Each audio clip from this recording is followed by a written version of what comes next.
Hello, my name is Abigail, and I make content for teachers who want to relocate to New Zealand. Today's video is going to talk to you about how you can manage your finances when you move. And it's not only for teachers, it's for anybody relocating to New Zealand to work. All right? If you need help, personalized guidance in any way, please look at the link below, subscribe, and then get in touch. I can have a personalized one-on-one session with you. I also have a book up here. It's only $5 for the book. You can get it and it will help you transition from overseas to New Zealand as a teacher. Now let's get going. Why do people struggle when they move to New Zealand at first? It's because the cost of living is high.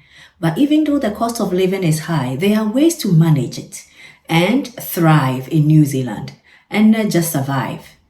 In today's video, we'll be looking at the expenses you are likely to incur every week, monthly. And then we would also look at how you can manage these expenses.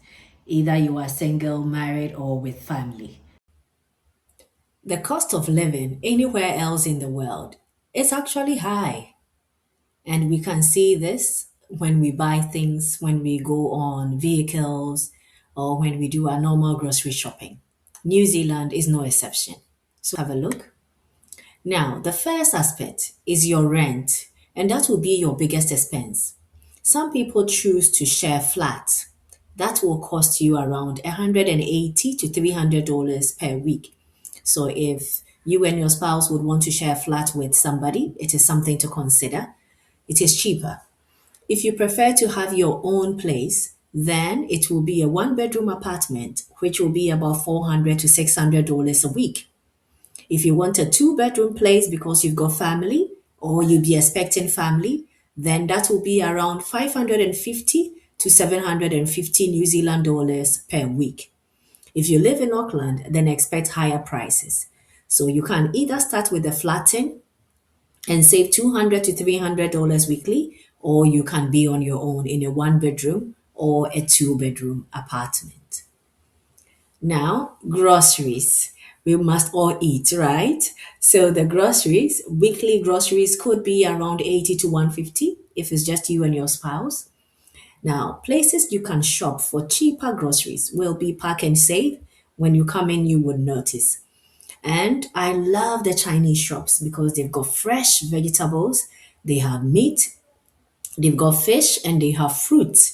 And the Indian shop, oh, I love my roti. So when I go there, I get my roti canai, I get my spices, fresh spices or dried spices. You can get it there.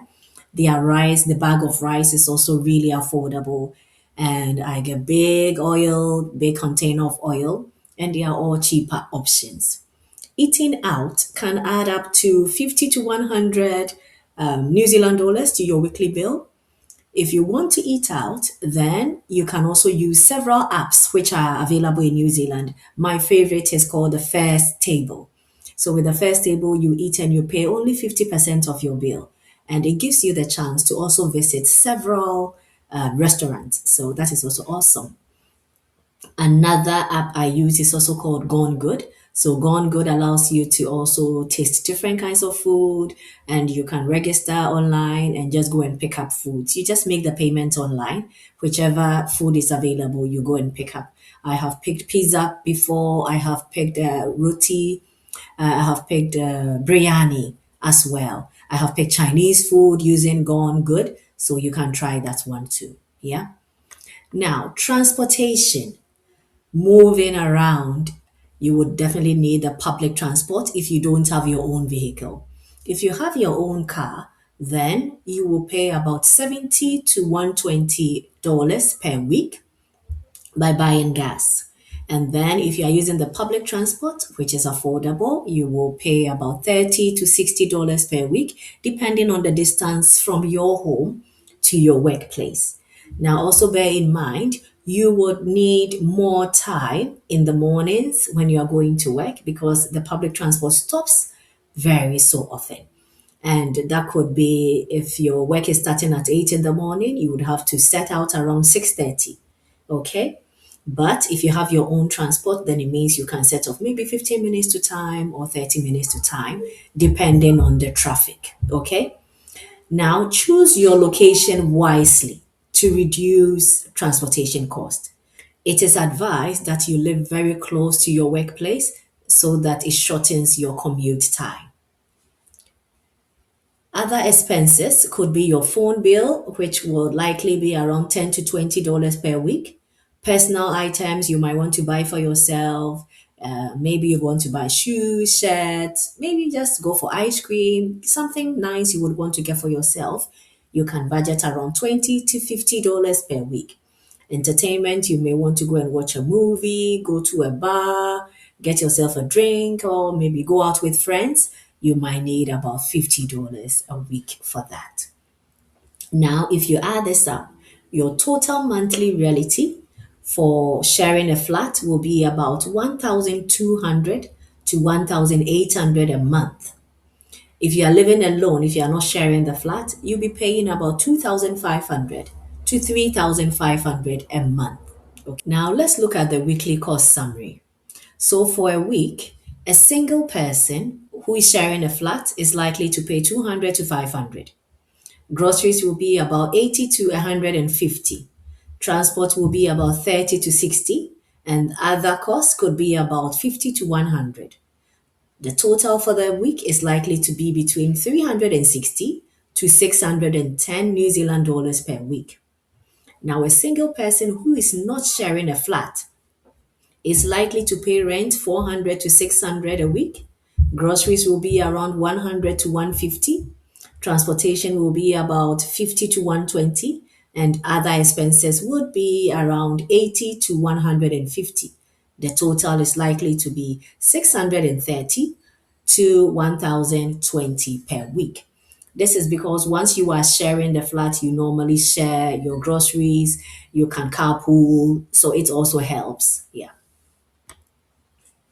Now, we are looking at the family weekly summary. So, if you're a family of three or four, your rent for a two-bedroom or a three-bedroom is likely to be around 650 to 900. Your groceries for the week is likely to be 180 to $300 a week. Transport could be around $100 to 180. Utilities and others would be 100 to 250.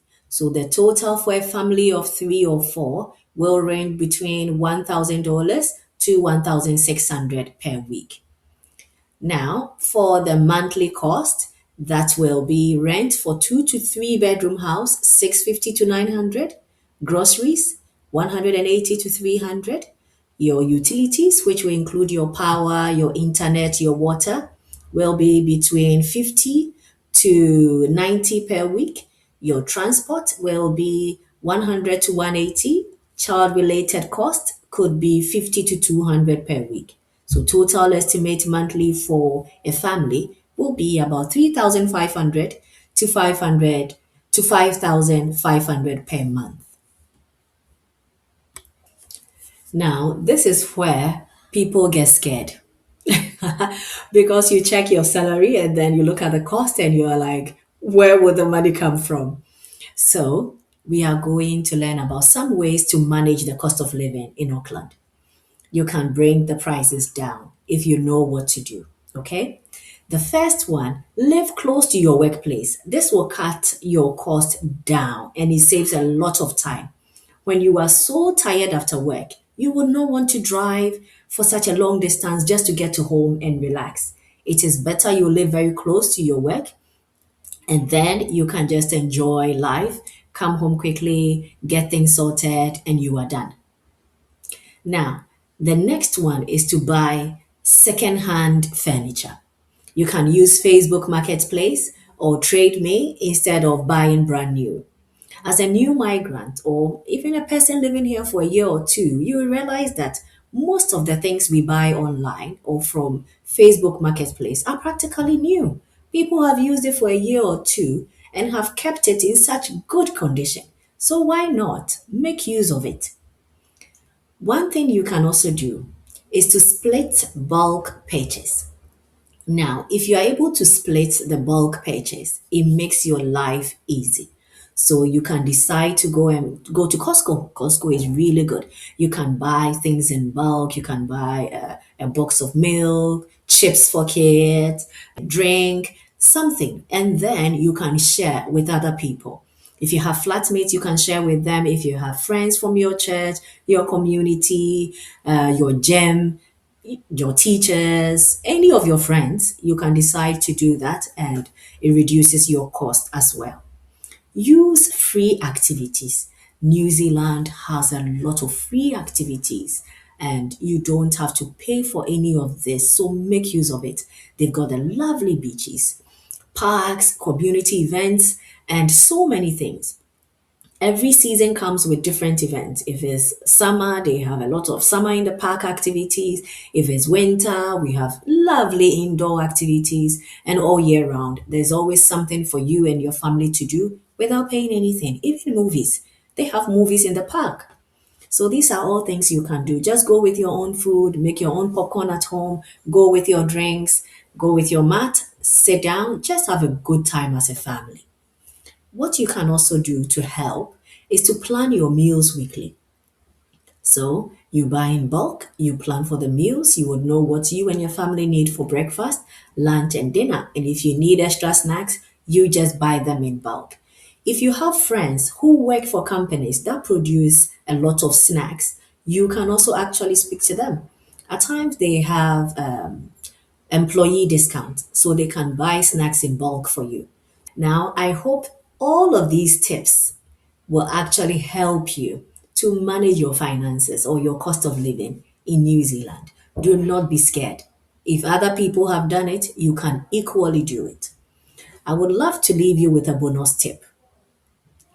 Avoid upgrading your lifestyle too quickly when you start earning. This is where many teachers or people struggle financially. Once your salary starts coming in, remember to save for the rainy days. Do not upgrade your lifestyle too quickly. Give it time. Settle in. Prioritize what is important. And once you find your feet, you can upgrade your lifestyle. Want a personalized guidance on moving, budgeting, or settling in New Zealand as a teacher or as any worker? I can help you step by step. You can book a session here. Go to calendly.com, Abigail works here, and then you can book. Remember to subscribe to this channel as well. I always have tips and I've got videos regarding moving to New Zealand as a teacher or applying for your IQA, teacher certification. Everything you want to know about this journey will all be down here. Well, there you go. I hope these tips will actually help you to settle in New Zealand. And if you bring a family along, remember you will need more money than a single person. So remember the bonus tip: do not upgrade your lifestyle after receiving your first salary. Give yourself some time to adjust to the economic system in New Zealand. Remember, if you need any one-on-one guidance, use the link below and book a personalized guidance session, and we can discuss how to help you manage your finances in New Zealand.